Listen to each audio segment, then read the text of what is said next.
Welcome to the 27th session of the International IVF Initiative, or I3.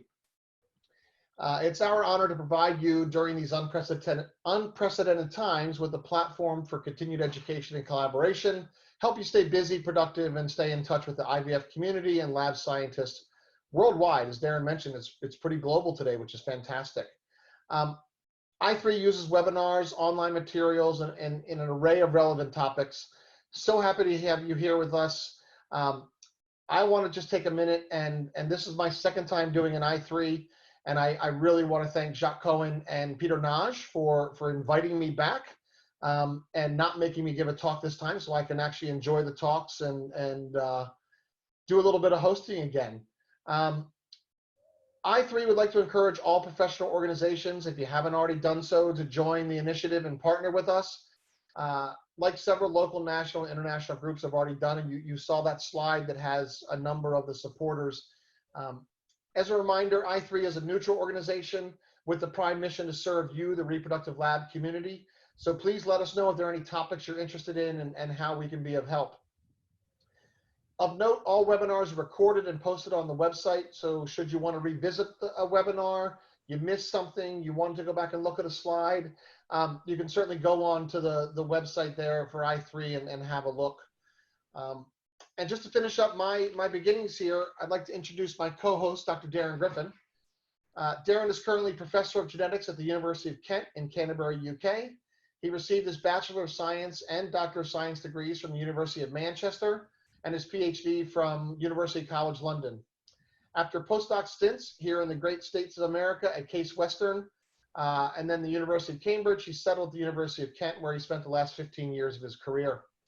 He is president of the International Chromosome and Genome Society, a fellow of the Royal College of Pathologists, the Royal Society of Biology, and the Royal Society of Arts, Manufacture, and Commerce. He sits on the faculty of CoGen, has previously sat on the board of PGT-IS, and organized the meeting in Canterbury in 2014.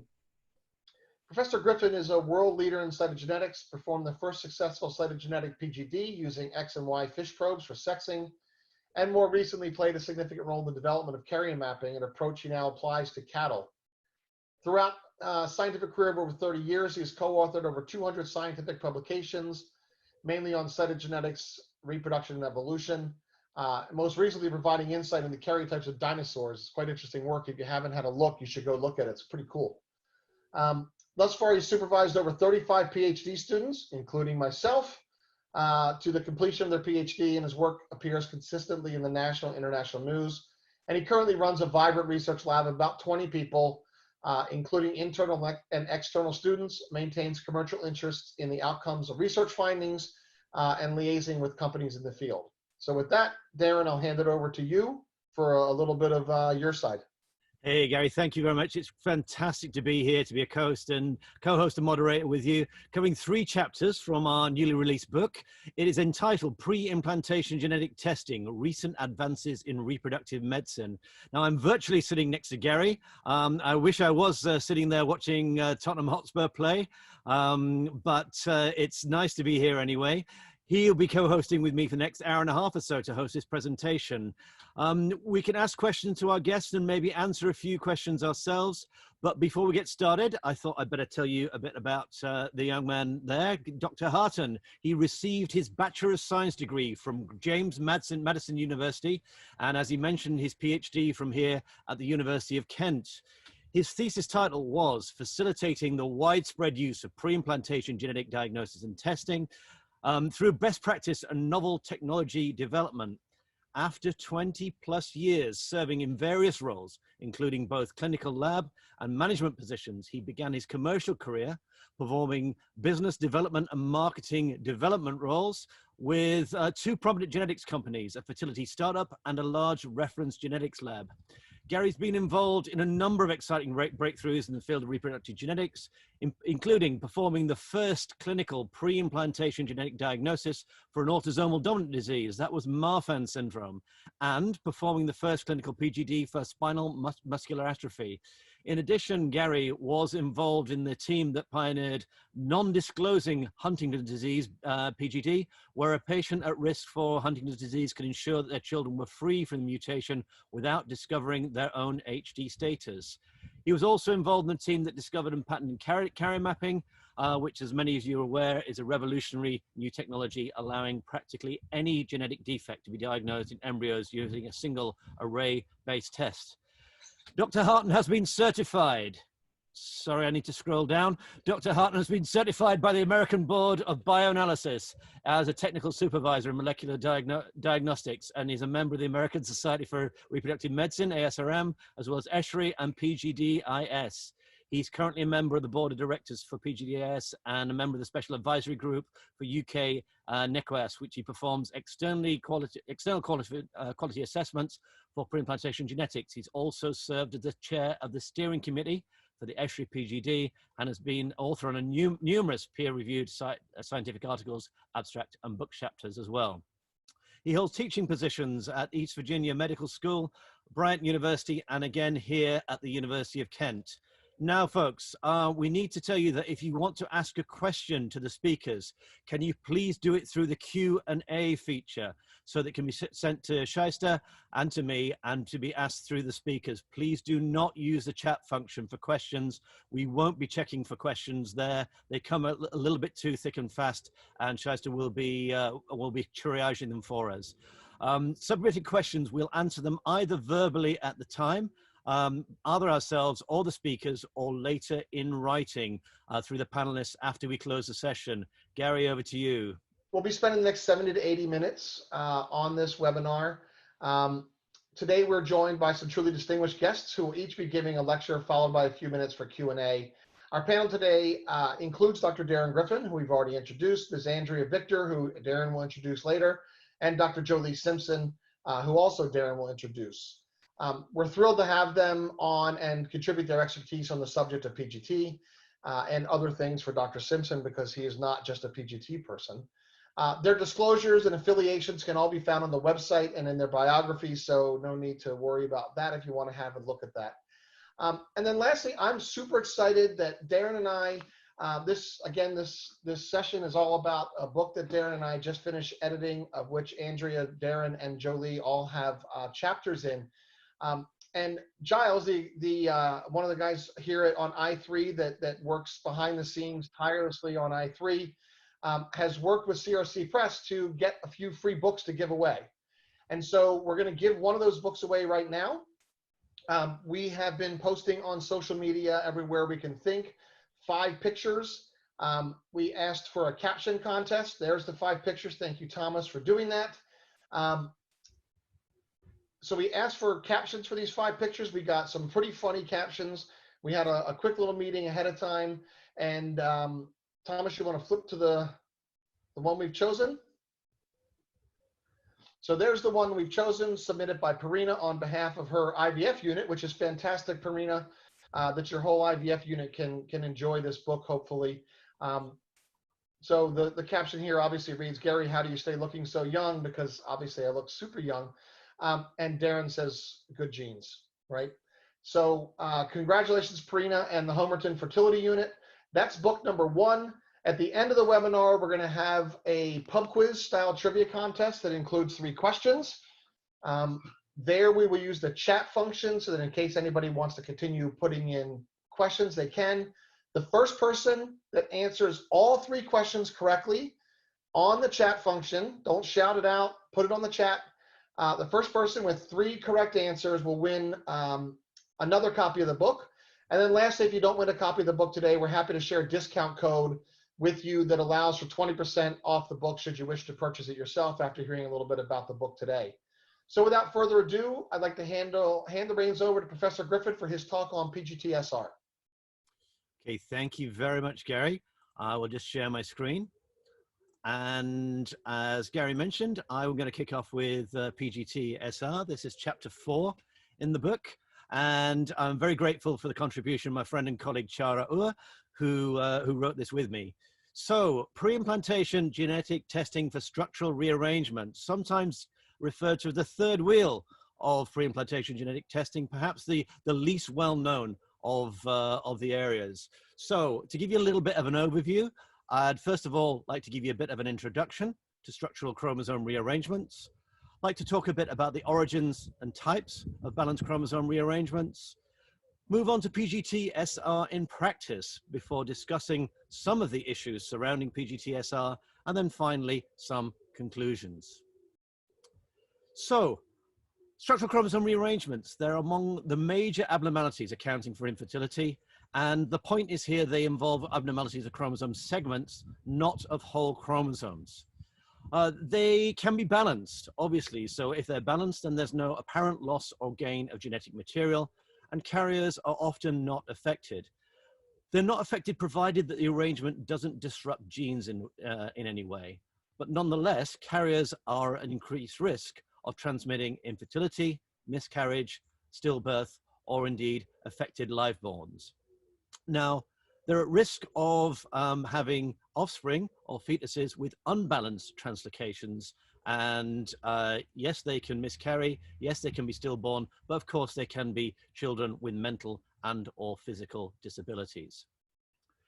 So what can we do about it? Well, we can of course do prenatal diagnosis, but that requires an established pregnancy and the termination of any affected fetus. So PGT-SR provides a unique opportunity to maximize the chances of successful implantation, minimize the risk of reproductive wastage, and to select either normal or at least balanced embryos. Now, up until about 2007, we had a pretty good idea of how many samples had been performed. So between 1997 and 2007, there were some like 4,200 cycles performed. More recently, figures are harder to come by, but it's definitely rising, and it's probably over 10,000 by now. What types of balanced rearrangements are there? Well, there can be many, but by and large, they tend to be formed by double-stranded breaks in chromosomes.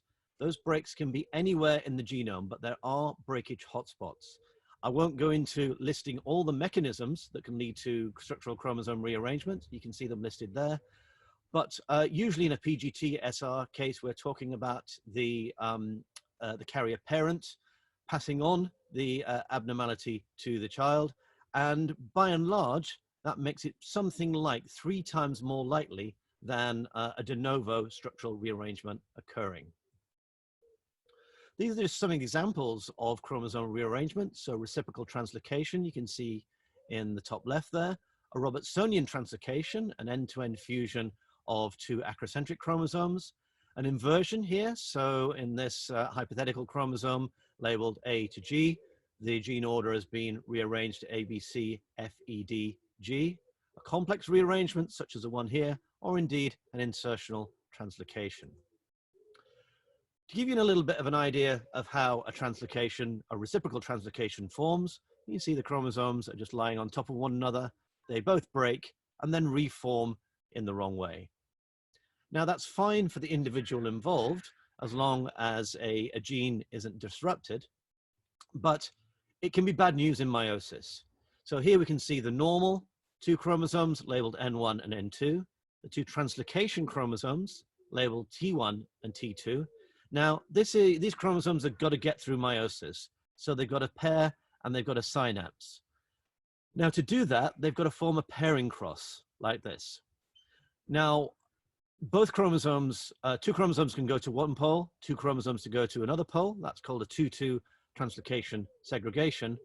But in some of these configurations, that's what can lead to the unbalanced gametes. So we can have different types of segregation. On the right, we have what will end up being a normal one, and on the left, an abnormal one. So on the left, we have what we call an adjacent segregation. So the two chromosomes next to one another, segregating to the poles. And on the right, the alternate ones segregating.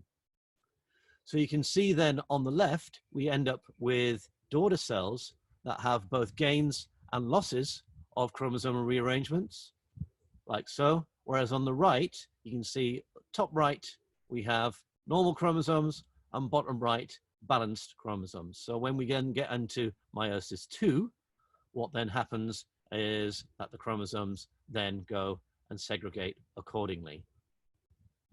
So you can see on the right then balanced, or normal, and on the left, unbalanced. And these are some of the segregations that we can then see. So I've shown you just 2-2 segregations, so these are the ones at the top, but we can of course get 3-1 segregations, where 3 chromosomes segregate to one pole or one to the other, or indeed a 4-0 segregation shown at the bottom here. So that's reciprocal chromosome translocations. For Robertsonian translocations, then again, you get alternate and adjacent, and in this case 3-0. So adjacent 1 and adjacent 2, and then these are fertilized by normal gametes. You can see you can get normal, balanced carrier, trisomies, monosomies, double trisomies, or double monosomies. Moving on then to inversions, you can see at the top we have a chromosome that is labeled A, B, C, D, E. 2 breaks in the chromosome, the piece inverts, it refuses like so, such as the new configuration is A, D, C, B, E, which is fine until it tries to work its way through meiosis.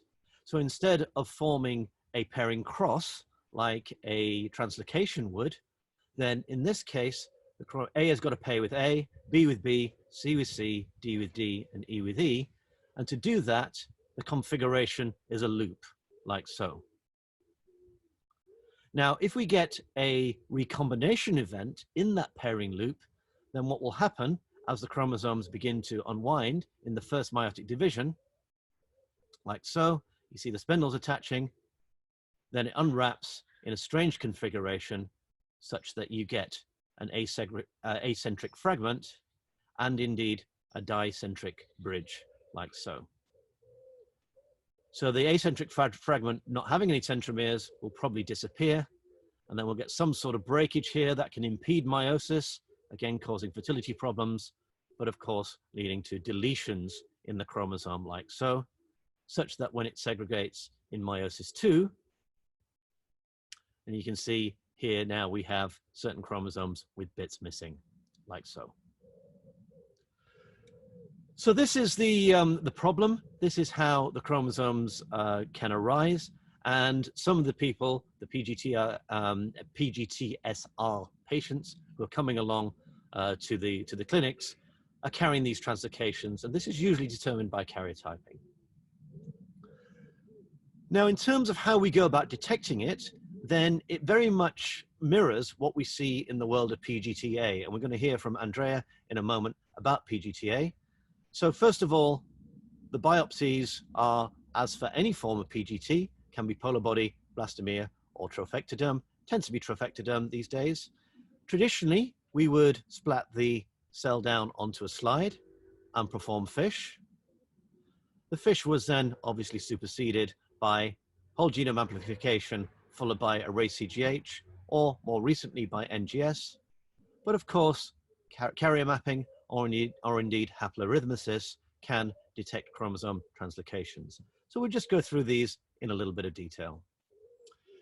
Very hard not to give a talk without FISH, even these days for me.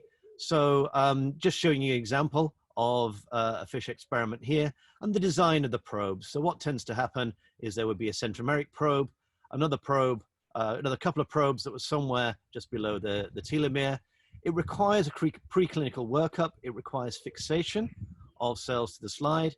There can be locus-specific probes like here, telomeric probes, subtelomeric probes, or centromeric probes. And this can still be quite good if there are cryptic translocations. So if the translocated piece is right from the very end, it's a very tiny piece, so sometimes FISH can still be useful. Now, this worked very effectively as a means. It wasn't as nearly as controversial as PGT-A until microarrays came along. And I should have, of course, I haven't mentioned this in much detail, but I should, of course, mention that STR typing can be used, but this also, like FISH, requires some extensive workup. Along came array CGH. I'm sure most of the audience is familiar with how array CGH works. The whole genome amplification, a labeling of our reference DNA and our embryonic DNA combining together and co-hybridization to a microarray, followed by analysis. And by and large, array CGH has been superseded by next generation sequencing. And to compare the two, then you can see they both work pretty well.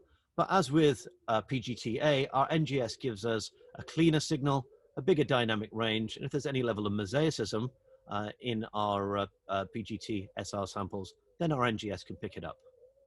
Now, array-CGH and NGS can detect both inherited and de novo structural rearrangements, provided they are unbalanced.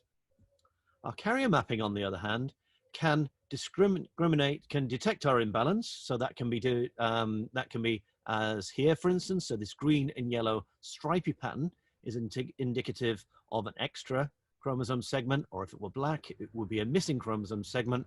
But it can, in addition, discriminate between normal and carrier embryos. And I'll return to that in a little while. It's also important to note, so this is a paper from one that Jara gave back in 2015 in Chicago, that it's a very good idea to use array-CGH or NGS because it can also pick up the incidental trisomies at the same time as the ones involved in the translocation. So the trisomies, partial trisomies, the whole trisomies, the whole partial monosomies, the whole monosomies, including those ones involved in the translocation. So it has extra value to use that rather than a fish-based approach, or indeed an STR-based approach. So I want to just discuss some of the factors. I won't go through all of these, but some of these factors are worth mentioning associated with PGT-SR.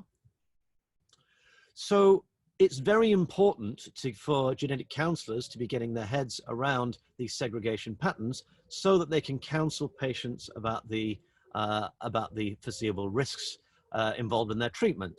So as for instance, the probability of an alternate segregation is greater in Robertsonian compared to a reciprocal translocation, something like a quarter versus an eighth, but segregation rates can vary according to sex, terminal breakpoint type of chromosome.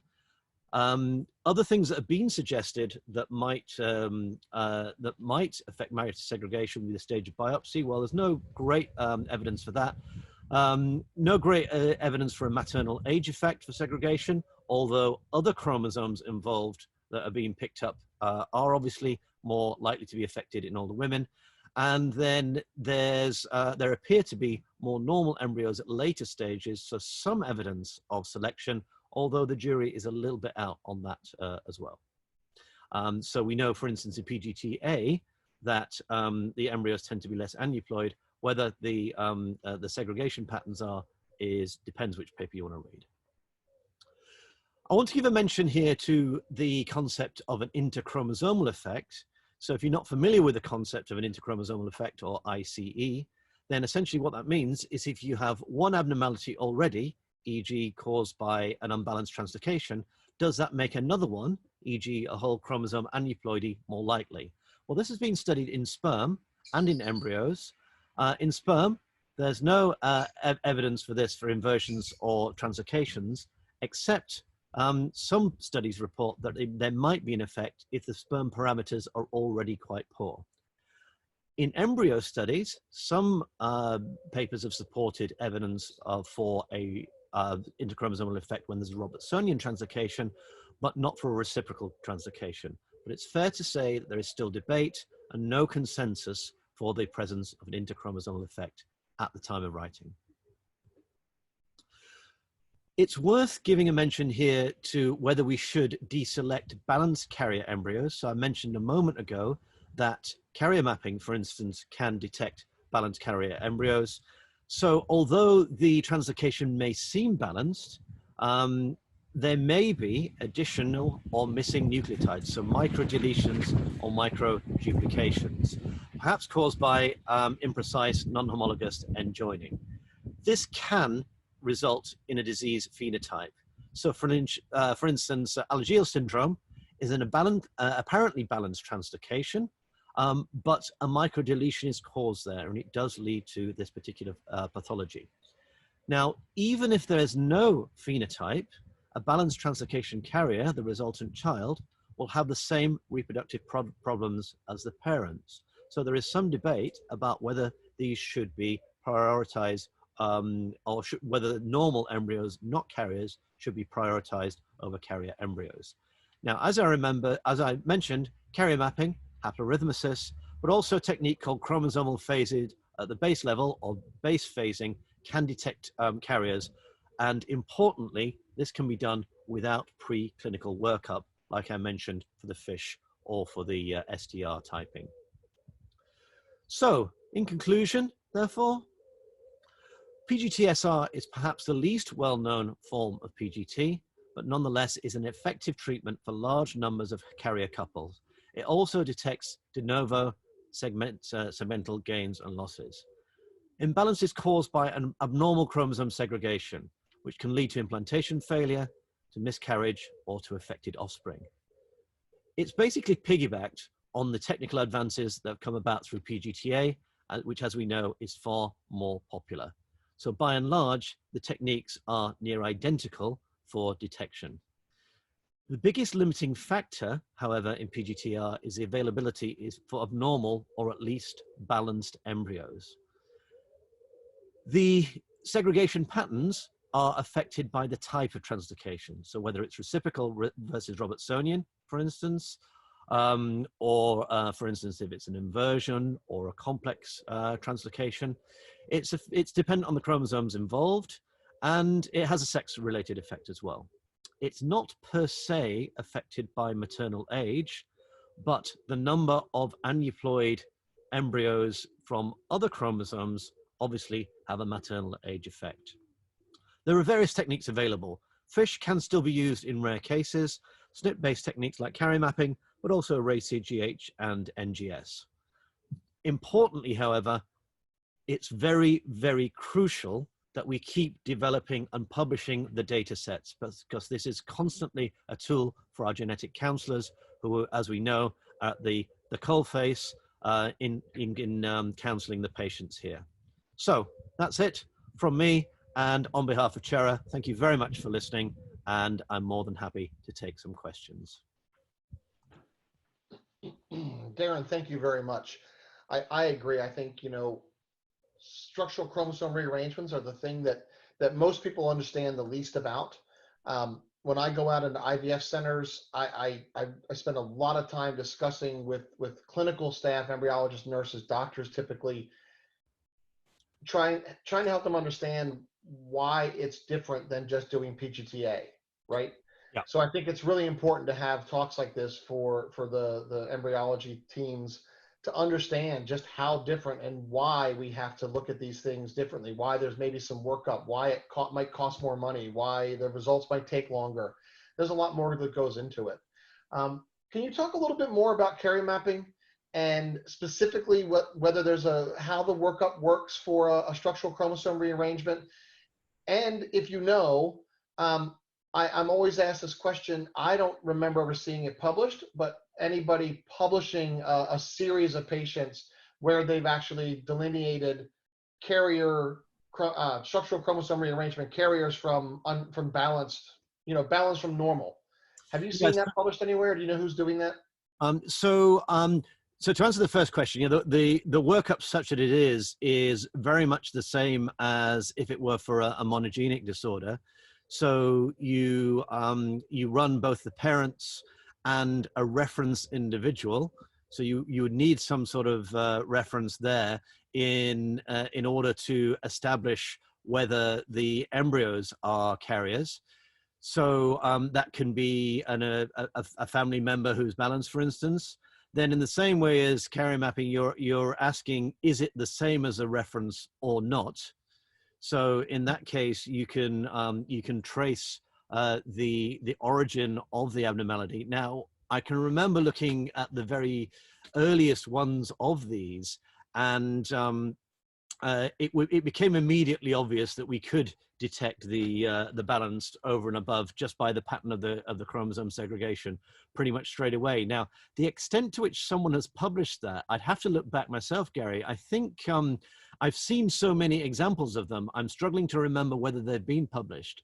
I have to say that there's a great opportunity here. People should be publishing more and more PGT-SR cases.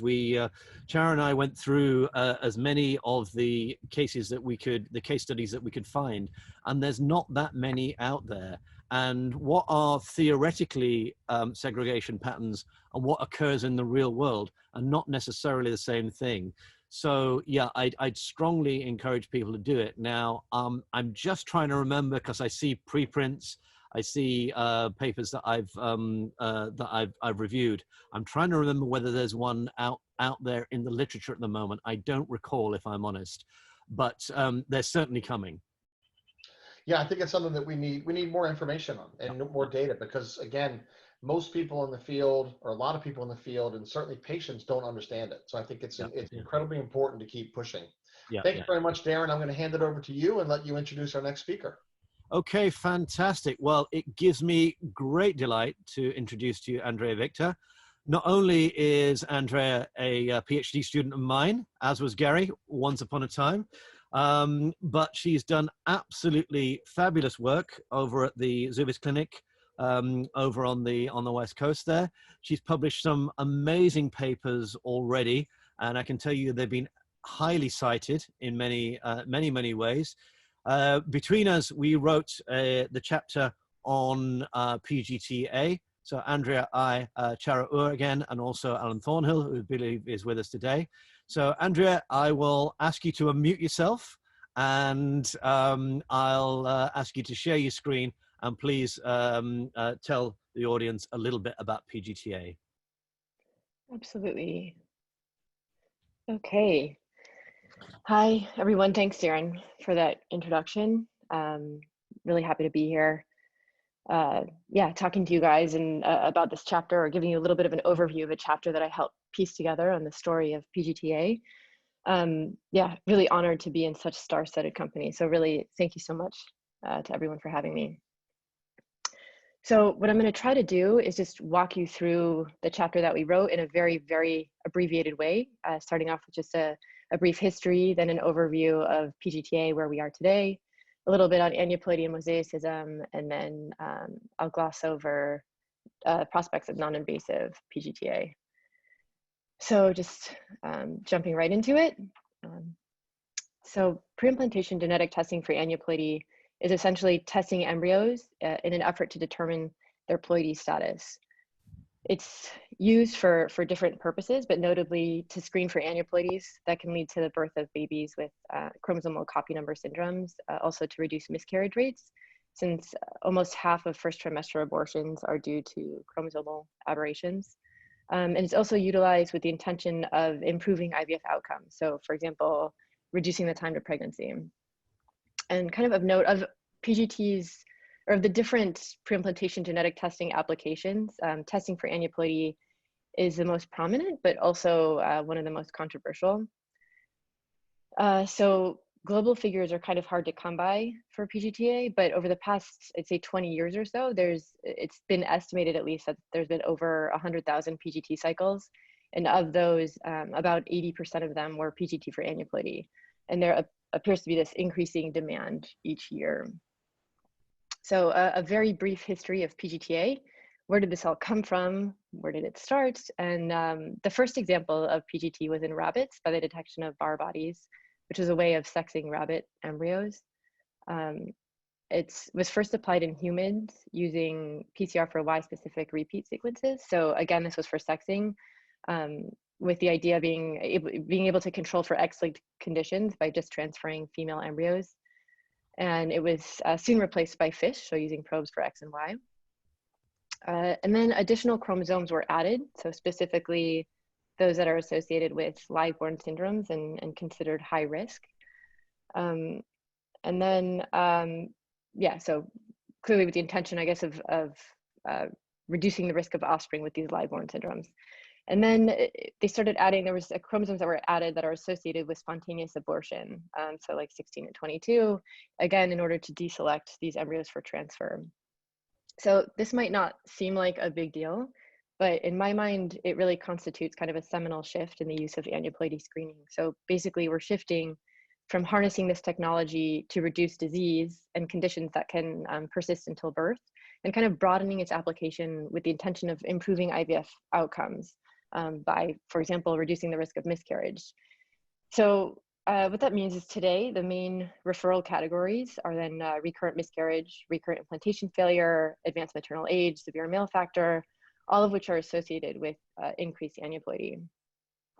And then thanks to breakthroughs in IVF culture conditions, vitrification, and molecular genetics, there's been lots of refinement in the PGT-A process kind of over the years. And now we have platforms that can screen for all 24 chromosomes, as Darren already spoke to, but these platforms have this increased resolution. So now we're able to kind of see things that we couldn't necessarily easily visualize before. And I'll talk to that a little bit further on. But I just want to have a quick comment on all of the controversy. So why isn't PGT-A universally embraced? And this is obviously a very loaded topic, but I think it's important to remember a few things. One being PGT-M, so preimplantation genetic testing for heritable diseases or monogenic disorders, has been credited with the birth of thousands of unaffected children, and rightly so. But its benefits are really tangibly measurable. And then, of course, in walks PGT-A.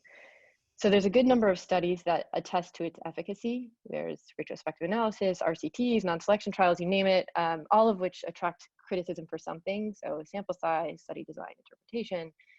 And then there's the STAR trial, which is one of the most prominent and highly anticipated studies, which really provided ammunition for both proponents and opponents of PGT-A. So it showed no significant increase in improving first-time pregnancy rates between cycles that did and did not include PGT-A as part of their treatment. But when you go back and kind of reanalyze that data, you see a significant improvement in pregnancy rates for women over 35. So yeah, there's a few other technical and procedural issues with that study that may have confounded the data in some way. So, but again, I think some of the potential benefits of PGT-A are not appropriately quantified and really often overlooked. So we're not talking about prevention of disease by inheritance. We're talking about less tangible things, like maximizing implantation potential and addressing patient-specific needs, like a patient's anxiety over the prospects of experiencing another miscarriage or maybe another failed transfer, or offering a couple some peace of mind of having genetically competent embryos banked for future use. So with that, I'm going to kind of move into the next section, which is just PGT-A in a nutshell. I'll kind of give you some highlights on some of the technological advancements. So starting with sampling methods. So PGT-A, at least in its current widely embraced form, requires genetic material by which to perform analysis on. So typically biopsy of some kind, so be that polar body, blastomere from cleavage stage embryo, or trophectoderm biopsy from a blastocyst. In the interest of time, I'm just going to speak to the current most popular method, which is blastocyst biopsy.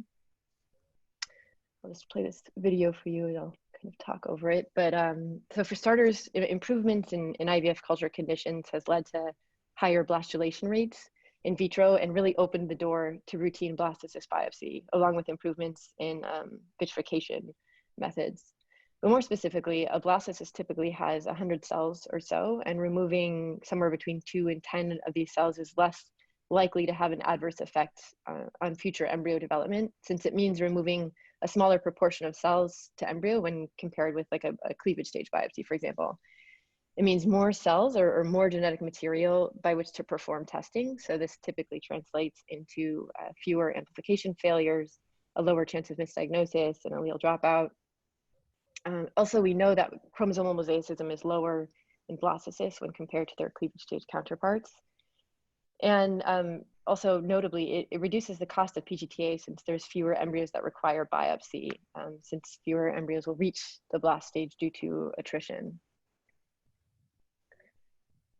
So, okay, back to after we do that biopsy, whichever kind it is, you take your biopsy genetic material, you can either fix it to a slide or load it into a tube and subject it to some form of amplification, be that whole genome or targeted genome or quantitative PCR.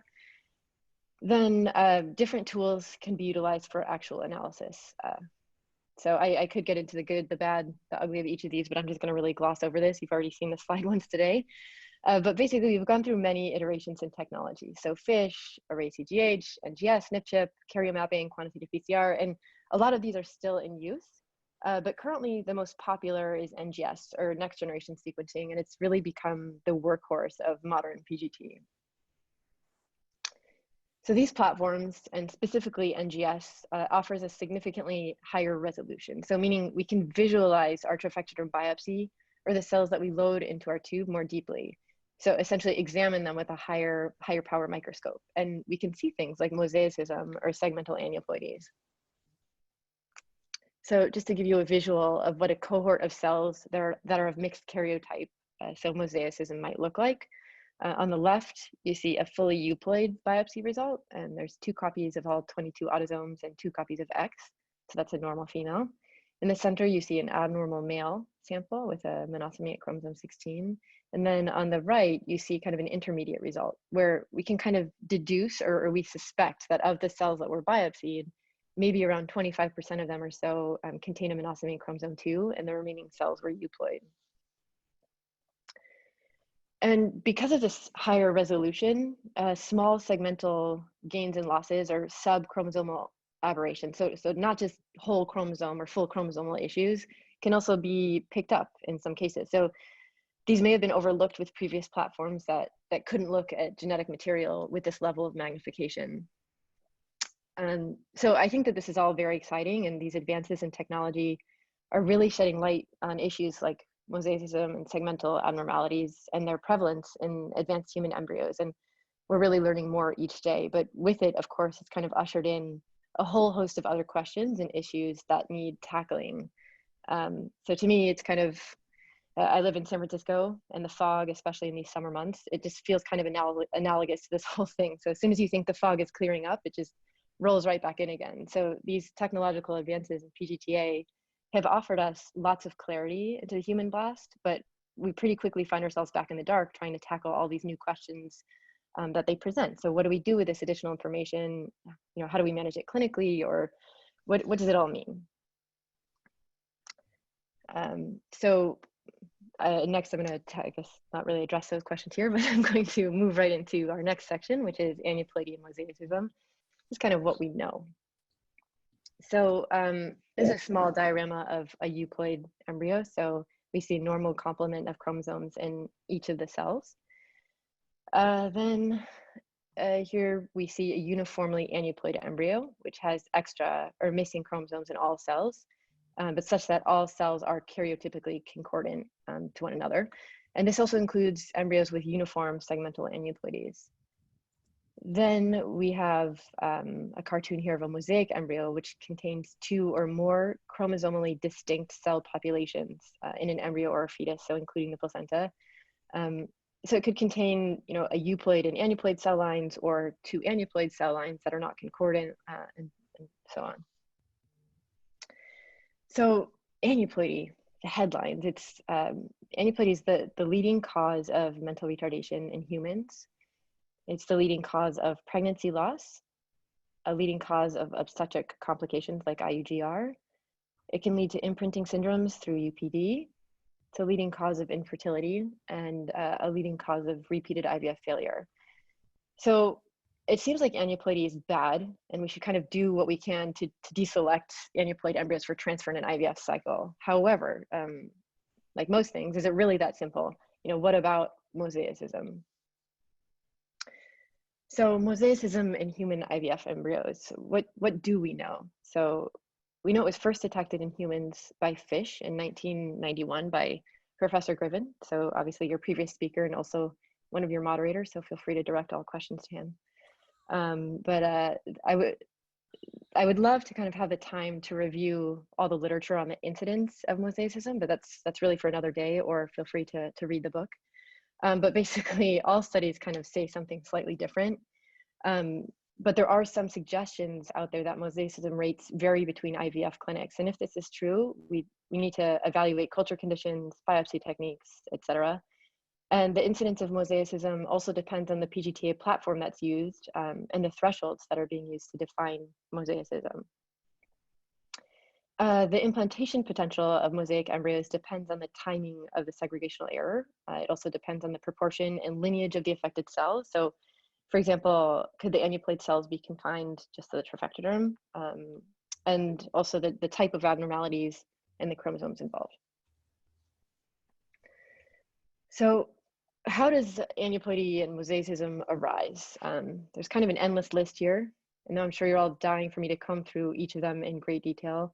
I'm just going to give you one quick example of one of the most characterized mechanisms, which is anaphase lag. So anaphase lagging is essentially the failure of a single chromatid to be incorporated into the nucleus, so resulting in the monosemy of that chromosome. It occurs when that chromatid fails to attach to the spindle, or when the chromatid attaches to the spindle but just fails to be incorporated into the nucleus. So that unincorporated chromatid often forms its own little micronucleus, which typically just degrades over time. So in this little cartoon on the right of a cleavage stage embryo, the abnormal mitotic event, which in this case was anaphase lagging, occurred during cleavage stage division. And then the resulting blastocyst has two karyotypically distinct cell lines. So we see euploid cells, and we also see monosomic cells stemming from that monosomic cell that resulted from the anaphase lagging event. I'm going to show you this really quick video where we start with a euploid cell, and the chromosomes are labeled in green and the mitotic spindle in red. And during cell division, you see the chromatid that gets left behind during segregation and forms a micronucleus. Let me see that. There it is. And so to me, this video is just super cool. So you start with this euploid cell, and now after mitosis, there's one euploid cell and one aneuploid cell. So we actually visualize the making of mosaicism. So what do we know about mosaic embryos? We know that mosaic embryos can implant. We know that next-gen sequencing is sensitive enough to detect mosaicism in small cohorts of cells. And we know that it can estimate the percent aneuploid cells in that biopsy sample, as well as characterize the kind of abnormality in that biopsy piece. Published guidelines by Cogin and PGT-S currently state that anything with putative 20% abnormal cells or less in the biopsy sample should be treated as normal. Greater than 80% abnormal should be treated as abnormal, and everything in the middle should really be treated as mosaic. So is a trophectoderm biopsy a reliable predictor of the remaining embryo? And this is obviously a hugely important question. So we know that a blastocyst biopsy is taken from a random sample of trophectoderm tissue, which is destined to become a placenta. So when talking about mosaicism and the ability of PGT-A to detect it, it's really important to review these two scenarios, global mosaicism and intra-biopsy mosaicism. So in the case of global mosaicism, this scenario can lead to false PGT-A results. It works on the scale of a blastocyst and does not get detected from a trophectoderm biopsy. So the result is not an accurate snapshot of the remaining embryo. And this embryo, for example, could then be wrongfully diagnosed as full and uniformly aneuploid and simply discarded. The good news is the case of global mosaicism appears to be very, very rare in instances of whole chromosome aneuploidy. So there's been some studies now that have shown that when a trophectoderm biopsy displays a fully aneuploid result, over 97% of the time the ICM is also aneuploid.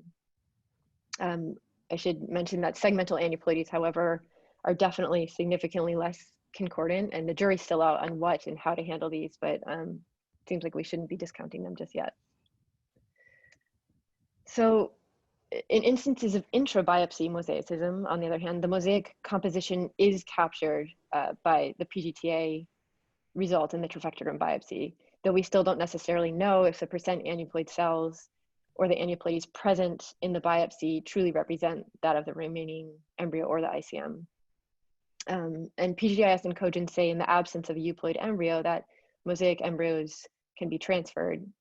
This is based on studies showing that mosaic embryos do or can lead to seemingly healthy births, although at decreased implantation rates. So I think I might be running out of time, but I just want to gloss over the prospects of non-invasive PGT-A. So even though studies have shown that trophectoderm biopsy does not affect embryo viability, it's still a very labor-intensive process, and that also means expensive. So it's one reason people are evaluating non-invasive PGT-A methods. So let's start with just looking quickly at spent culture medium. This is essentially collecting and evaluating the medium that the embryo is cultured in and evaluating that medium for ploidy.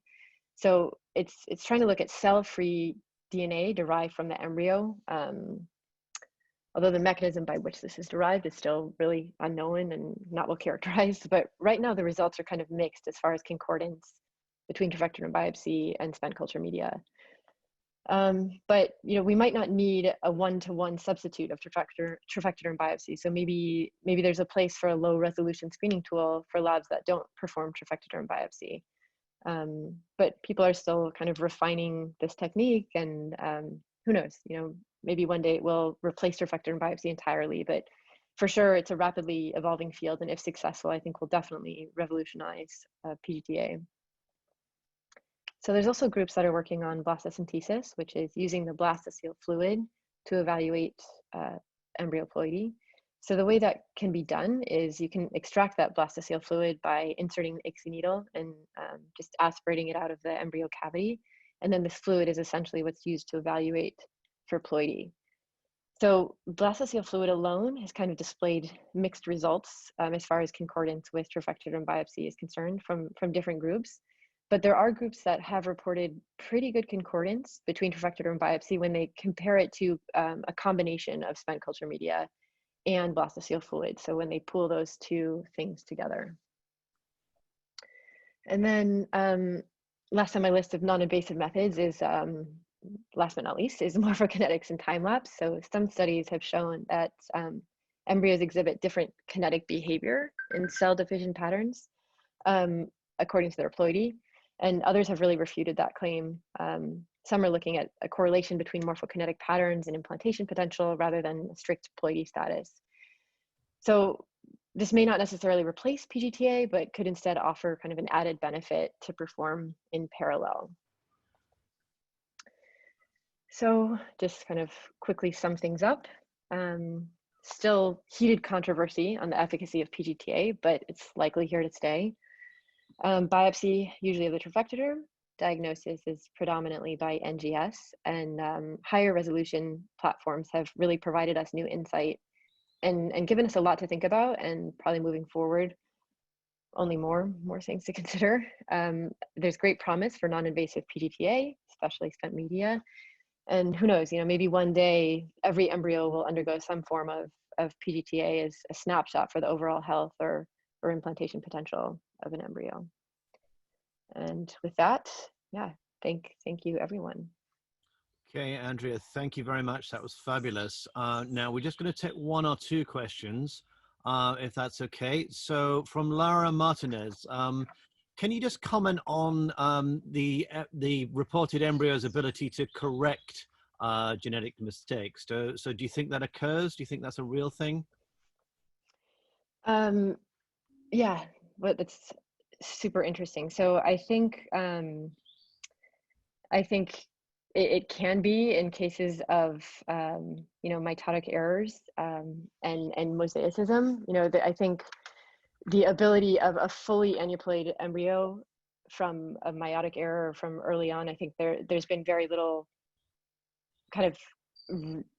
there's no data suggesting that a fully aneuploid embryo can really self-correct itself later down the line. But when we're talking about mosaic embryos and mitotic events, I do think that self-correction is a thing, and people are trying to characterize that, be it by out competition of those euploid cells or apoptosis of those aneuploid cells.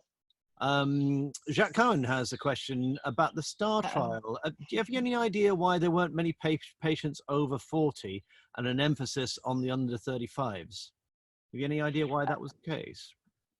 I have to go back and re-look at that. I don't know why, but I think that's definitely a drawback of that study. Yeah, no, me too. And then really very quickly, Andrew Thompson from Wales. Andrew, thank you for your question here. Given that there's a wide variation in PGT-A success, do you think that there is a role for bad technique and training? So do you think, sometimes it's just down to bad technique or bad training that is the reason for poor success in some clinics? So I think that's definitely a possibility, and that's one concern when we talk about the STAR trial as well, if we want to bring that back into it. So I think that as far as poor technique when it comes to blastocyst biopsy, I think the general consensus is that a blastocyst is much more kind of robust and less likely to be dependent on, or less likely to be botched, I guess, by a human error, but it's still absolutely possible. So I think that definitely can play a role. But also there could be some, poor sloppy technique downstream as well, just from the analysis lab, and things like that can also play a role. Yeah, yeah. I think this is one of the areas that's really quite underappreciated. When trials and studies are done, there's an assumption that it's very homogeneous, that it's PGT-A in general that is under fire, but it may well be PGT-A in that lab. And I think that's one of the things that we need to, in all areas of reproductive medicine and IVF, to be honest. Okay, I'm going to hand over to Gary to introduce Jolie, if that's okay, Gary. Yeah, sure. Hold on. Let me just switch back here. No, I'm not muted. Okay. Well, it gives me great pleasure to introduce Dr. Jolie Simpson.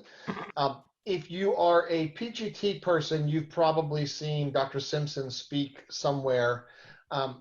If you are not just an IVF person, but if you're an IVF person and you haven't spent a lot of time going to PGT sessions, you may have never heard Dr. Simpson speak before. For my money, Jolie is one of the smartest people I've ever met in my entire life. Jolie knows more about everything than any one person, I think, should be able to. So just a little bit about Jolie. Jolie received his undergraduate medical degree from Duke University, and then followed up with postgraduate training at Cornell University Medical College. He has held academic positions at Northwestern University, at the University of Memphis, at Baylor College of Medicine, and he's the founding Executive Associate Dean for Academic Affairs at the Herbert Wortham College of Medicine at Florida International University, where he is currently. Jolie has also served as a Senior Vice President for Research and Global Programs at the March of Dimes. Throughout his time at the March of Dimes, he remained a Professor of Human and Molecular Genetics and Professor of Obstetrics and Gynecology at FIU, position he currently holds. He accepted the position of the March of Dimes in 2012, taking a leave of absence from FIU. During that time, Dr. Simpson oversaw the March of Dimes programs for conference support and individual investigator proposals. He developed a $60 million program involving 6 prematurity research centers dedicated to discovering the causes of labor and hence preterm birth, which is still 10% of all births. Each center was chosen for its prowess in a given domain of discovery research and its ability to pursue collaborative investigations with other centers. Major discoveries have been made in genes associated with preterm birth, microbiome, fetal gene expression patterns during gestation, gene regulation, and control of uterine contractions. Dr. Simpson has contributed to many aspects of reproductive genetics, prenatal genetic diagnosis, and birth defects research. He is certified in medical genetics as well as in obstetrics and gynecology. Remarkably, he's written over 800 articles and book chapters. Some of his major accomplishments there include being a co-editor of Obstetrics, Normal, and Problem Pregnancies, and 3 editions as author for Genetics and Obstetrics and Gynecology. He has received research funding from the National Institute of Child Health and Human Development, the March of Dimes, the United States Agency for International Development, and the Department of Defense. Dr. Simpson has also served in leadership roles for numerous grant review panels, prestigious national and international committees, and many professional organizations. He's been the president of ASRM, the president of the International Society of Prenatal Diagnosis, Society of Gynecologic Investigation, the American College of Medical Genetics, and the PGT-IS. He's been a member of the National Academy of Medicine and the U.S. National Academy of Sciences since 1994. He is active in many global initiatives, especially in organizations in official relations with World Health Organization. As the immediate past president of the International Federation of Fertility Societies, IFFS, Dr. Simpson was the chair of the scientific committee for the 23rd IFFS World Congress in Shanghai in 2019. And so without any further ado, I will hand over the reins to Professor Simpson.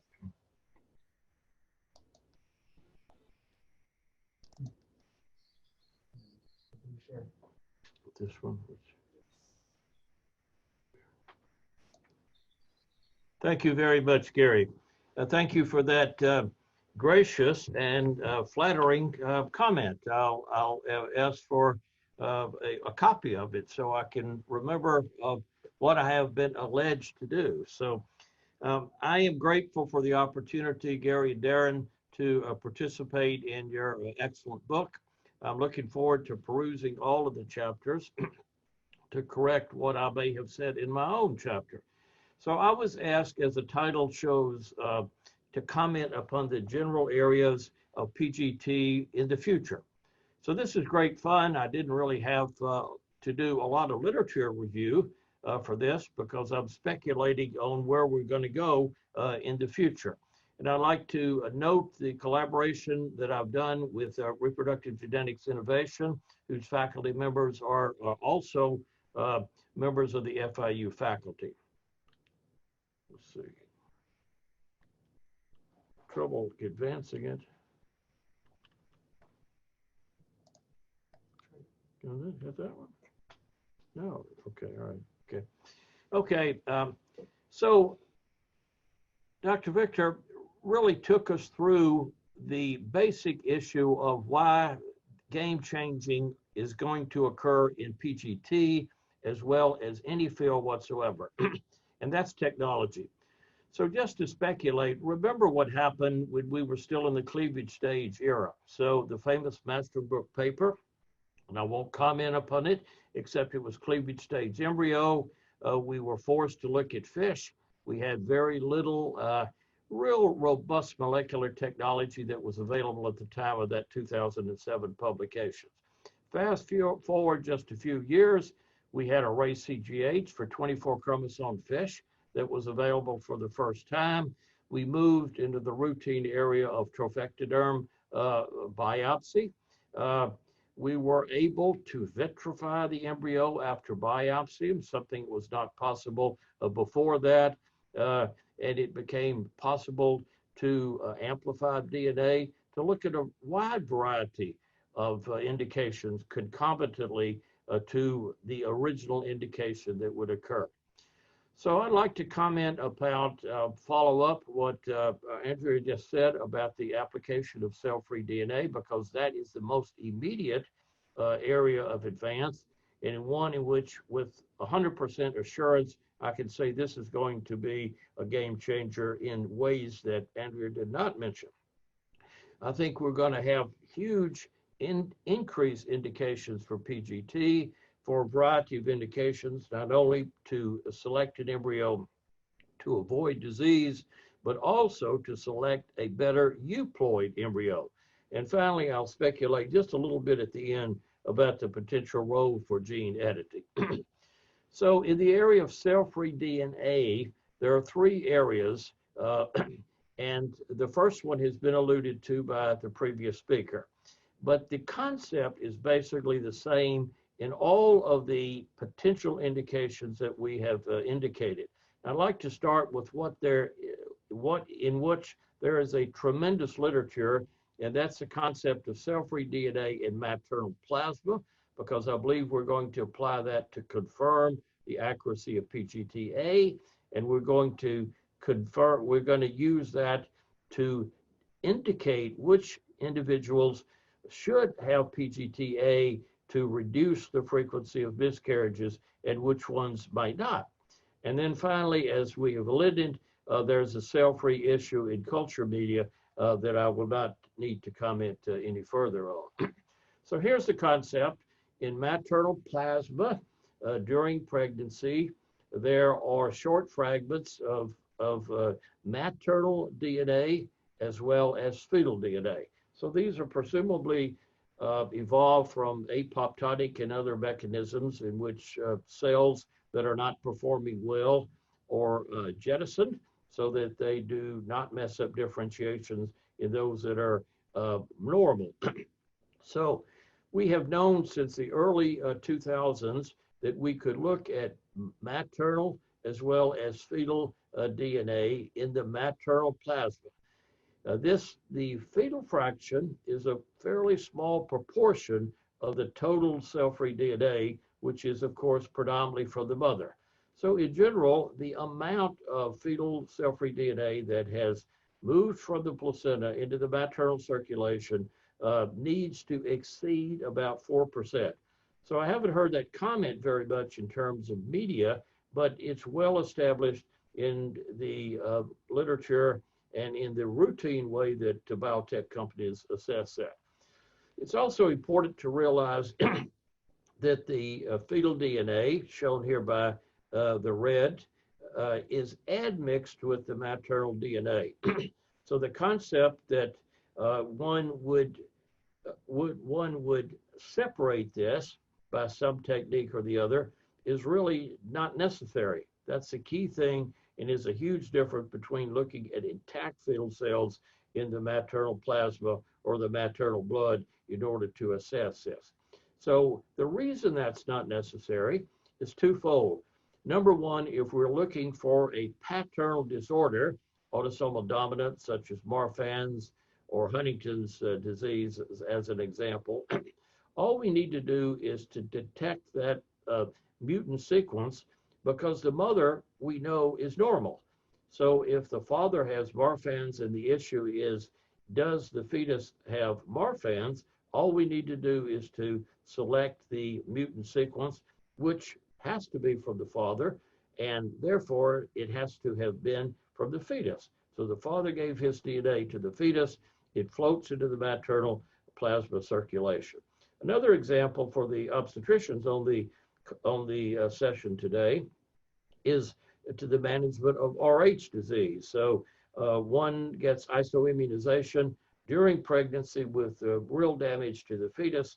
If the fetus is RHD capital D, which has to come from a paternal gene because the mother does not have that, and we can assess that during pregnancy. But what happens in terms of chromosomal abnormalities, which is the main interest that we may have here?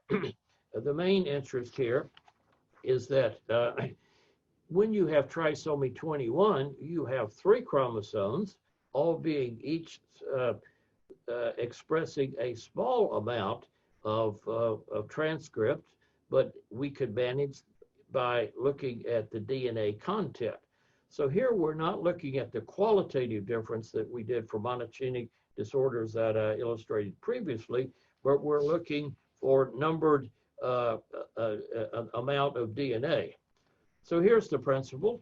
We know what the reference sequence is from a great deal of prior art, and we know that most of the maternal cell-free DNA is from the mother, and there is a portion from the fetus, but we can't really tell the difference between the orange and the purple bars right here. And so if we take a sample from the mother and the basic total amount of DNA, not the ratios, but the total amount of DNA, I think there are 11 bars there. If it's the same as what it is in the reference sequence, we know that we have a normal pregnancy. We don't need to look further. If, however, there's a greater amount of cell-free DNA, we know that that must come from the fetus, who has 3 21 chromosomes. So there's only a small amount of additional DNA, but it is enough to tell the difference between a normal pregnancy in terms of the total DNA that's there, and hence the DNA that's contributed by the fetus. And so as a simple example here, if 5% of the cell-free DNA in maternal blood is of fetal origin, that is based upon 2 number 21 chromosomes. If there's a greater amount, say an absolute rate for illustrative purposes of 7.5%, we know that there must be 3 21s. So that is the basic principle that's used. So this is well known. Initially, it was offered for live-born autosomal trisomies. Sorry for the misspelling here, 13, 18, and 21. Now it's possible to look for all 24 chromosomes.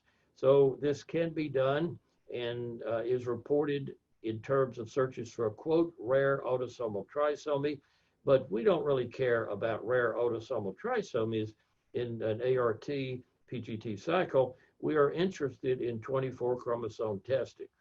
And this would only require maternal blood. So where will we do this? We are already doing it worldwide in terms of a monitoring of pregnancy. And I don't know why we don't simply begin to monitor all of the PGT-A cycles. We are screening based upon our PGT, and then we are transferring that, and we're assuming it's normal, and we may offer any couple that's had PGT, a CVS or amnio, but they never take it, maybe once a year or something of that sort.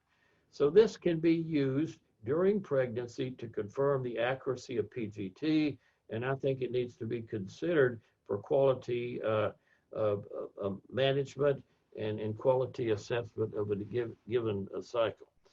We can also use it to determine the status of the miscarriage. Now, all of us are well aware that one of the major advances in terms that's done by the editors and moderators of this program is a detection of cell-free DNA, and if avoided in terms of transfer of an embryo, the frequency of miscarriages decrease. So that's generally going down from about 15 to 20% in the average PGT pregnancy to about 5%. So the miscarriages are selected against in that particular situation. So just remember the constitution of these first trimester miscarriages, about 50 to 60%. I think everyone on the call is well aware. Half of those are autosomal trisomy, and translocations, as Dr. Griffin pointed out, constitute a small portion, but readily managed in different mechanisms of what we have talked about there. So, but of those chromosomes, we need to remember that 13, 18, 21 do not constitute a very large proportion. So if we add 13, 18, and 21 together, this constitutes about 18% of all trisomies. And so simply looking at that, or simply looking at those three trisomies in maternal plasma is not very helpful. But the 24 chromosomes is in a different category. So you might say, well, we have a method already of determining whether that miscarriage was aneuploid for any chromosome or it was euploid, and that is to take the products of conception that have been miscarried and analyze these. And so what happens when you do that is that it's only about 50% efficacious. Part of that is due to the fact that women resist, understandably, collecting the sample, or simply it's not possible to collect the sample. And the second is if you culture that, you only get a success rate in the best of hands of about 50, 60%. And it's contaminated. It's characterized by infection. If you do array CGH and do not need to culture, if you have a sample, you have pretty good rates at 87%. But you have to have a sample that actually does that. So what is a better mousetrap? A better mousetrap, I would submit, is what we've already mentioned, cell-free DNA in maternal plasma.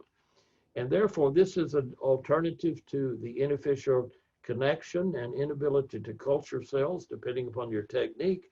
24 chromosome DNA, it's already available, and in certain circumstances, it's going to be just as available as what we use to screen for the trisomies.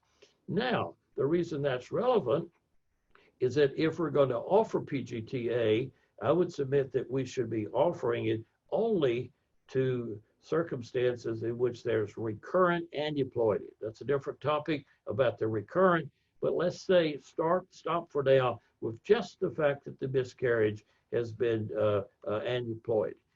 And the reason for that is that you can stratify recurrent miscarriages into these two categories, aneuploid and euploid. If you've had a euploid miscarriage, which is statistically about half of what the miscarriages are, either sporadic or recurrent, there is no point in doing PGT-A. The etiology is something else. It could be thrombotic phenomena, other conditions which we don't go into, but the clinical management is different.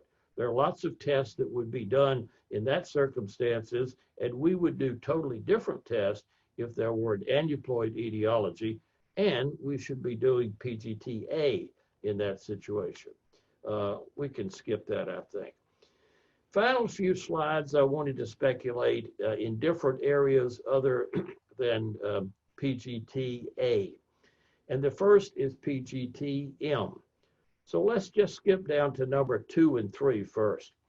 PGT-M is already increasing in numbers as a result of expanded carrier screening for monogenic disorders, having replaced almost completely in terms of recommendations, ethnic specific carrier screening. So rather than screening for Ashkenazi Jewish disorders, for disorders that are common in African Americans, for disorders that are common in Mediterranean populations, we should screen everybody. Why? Because some individuals really cannot self-identify their ethnicity. Number 2, of course, the number of partnerships involving only a single ethnicity is certainly going down compared to where it was before. So it makes much more sense, and the efficacy of picking up couples at risk is enormously different. It can be 1 in 22 by the most commonly used expanded carrier screening circumstances. And many of these couples will choose PGT. They will not have had a previously affected offspring and do not want to experience a clinical termination as the sole method of assessing. This is especially true, number 3, in terms of the adult onset monogenic cancers that are increasingly picked up by any woman who has a heritable cancer. That's about 15% of the gynecological disorders are autosomal dominant, as illustrated by BRCA1, 2, and Lynch syndrome, non-polyposis colon cancer. So this is something that's highly desirable. The women themselves don't need anything. They're past reproduction usually, but they have daughters who look up in Google and very quickly figure out that they are at 50% risk themselves, and the granddaughters would be 25% risk. Going back from this, we don't assess the euploid embryos at all once we find out it's not aneuploid. And clearly, all of us know that there are many euploid genes that are integral for differentiation during pregnancy.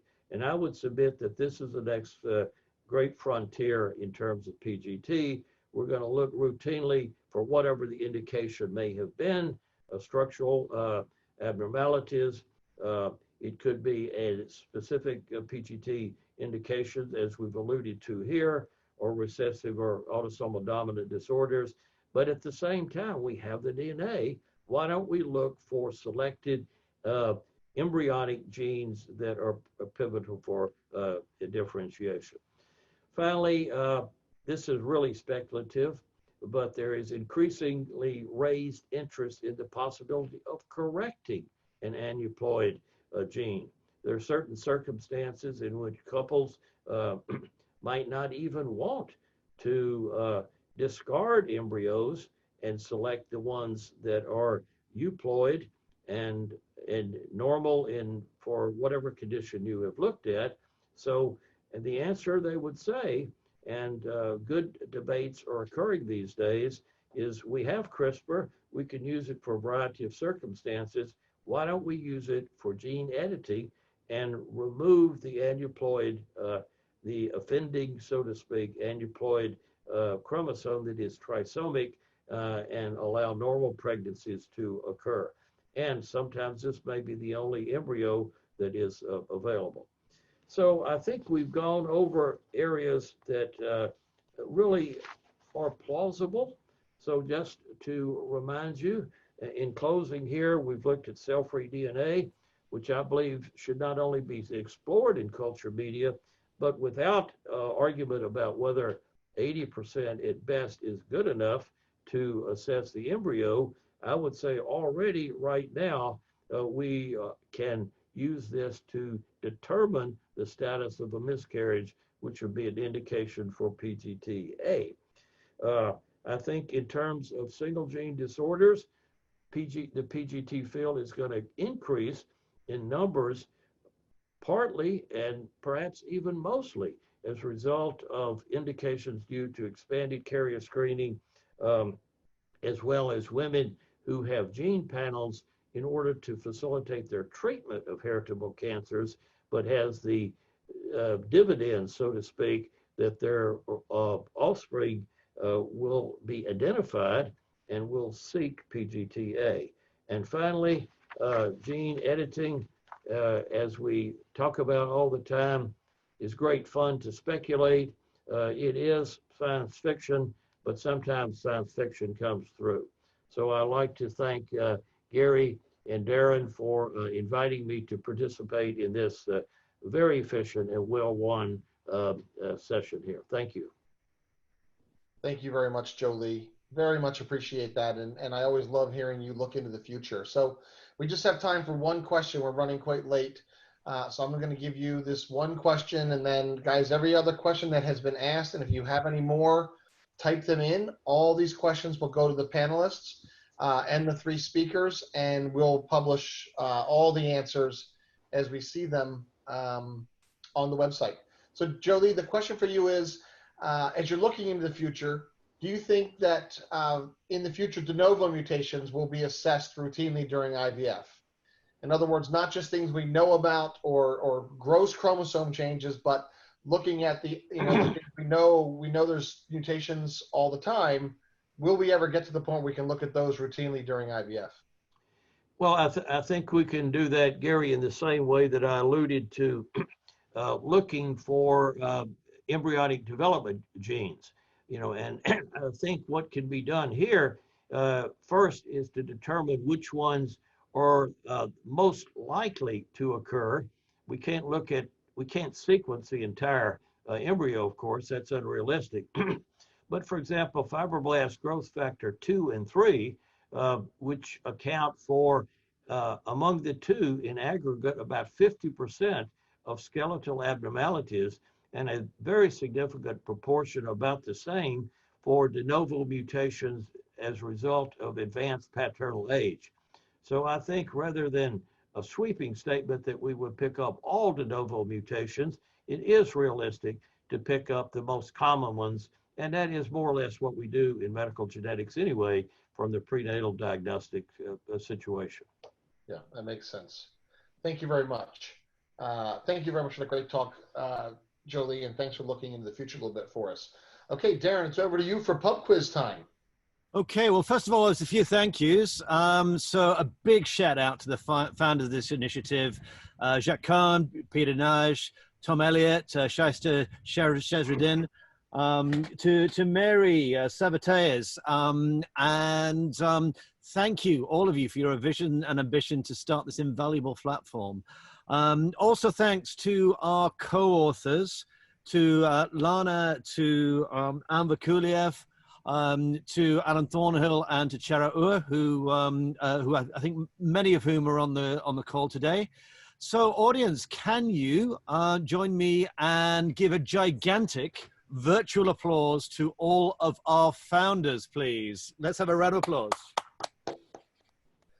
We also can't forget Giles. Giles, I did not put Giles's name in when I was writing this, but we cannot forget Giles.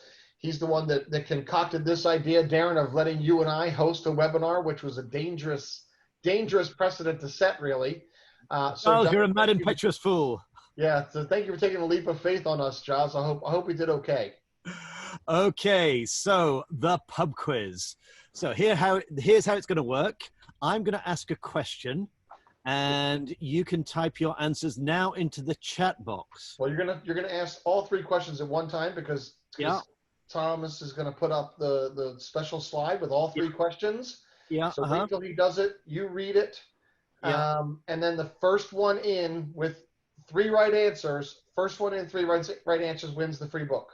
Okay. Yeah. So you get a free book. So stretch out your fingers a little bit.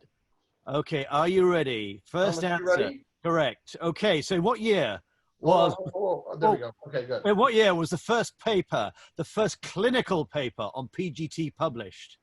Okay, that's question 1. Question 2, one author on the initial carrion mapping manuscript that is not Alan Handyside. Okay, and then finally, what hairstyle was Gary sporting the last time he appeared on an i3 webinar? I want all 3 in one, please. All 3 in one. Don't do them individually. Do not do them individually or we're not going to count them. Okay, I want all 3 answers in the same thing, please. Right, that's not right. Josh, you got that one wrong. Yeah, I have not seen one with 3 answers yet. Alex, you're close, but I was bald last time. First clinical one. Sam got 2 of the 3 right. Sam Bishop. Okay, Alex, you got 2. Yeah. Still no one got all 3 right, yeah. Okay, Estrella, no, I'm afraid not. No one's got all 3 yet. Remember, it's got to be all 3 in one. No, Bay, sorry, mate. No, Helen, I'm afraid not. 19. Oh, I think we have one. Good Lord. Do we have one? Wait, I don't think so. Hold on. They're going yes, we do. Yeah. There you go. Samuel Bishop has it, right? That's the first one I see. Alex Paisner. Have you got one before Alex Paisner? Hold on. This is difficult. This is really difficult. Yeah. And thank you, Lucy. Oh, no, okay. So, hair. Sam Bishop is one before Alex, yeah. I haven't got one before that. That's no. Okay. So, well, an honorable mention to Alex, who just came in second, but the winner, as far as I can tell, is Samuel Bishop. Well done, Samuel Bishop. Very good. There you go. There's the answer. So I had a mohawk last time. Dr. Cohen kept calling me Mohawk Boy during the warm-up. So obviously I've gone back to my usual hair. Original, yeah, I've gone back to my normal hair, obviously. And then, yeah, there you go, Thomas. The last thing here, guys, is there. That's the title of the book, edited by Darren and myself, published by CRC Press. If you use that code KML20, that'll give you 20% off the book through the end of the year. And the book is available on Amazon, or if you do just do a quick search, there's various outlets, CRC Press, etc. But you can certainly order it on Amazon. It's probably the easiest thing for all of us. So I'm going to just wrap up here then. If you'd like, I'd like to encourage everyone to contact us if you'd like to help create or submit website content. Use the email contact@ivfmedium.com. If you represent a professional organization, please help spread the word and let us know if you'd like to host a session on your own topic, even in your own language. We aim to have this operation active continuously to maximize value to the community. So I want to thank all the speakers again. Again, a big shout out for everyone in the world that got up at all kinds of crazy hours to hear these great talks. Just a reminder, the recording will be available on the website shortly. And if there's more interest in this topic, please please email and we can work on more content. I also want to give a shout out to the 28th session of I3 will be held next week, same time, same place, same back channel. That'll be Tuesday, June 23rd at 3 p.m. Eastern Time. The title of the session is What Genomics Dreams May Come, including speakers Jamie Metzel, Nathan Treff, and Nora Siddiqui. So thanks to everyone. Have a wonderful rest of your week. Be safe, stay healthy, wear your masks, and we'll see you next Tuesday. Thank you guys very much. Appreciate it. Thank you, guys.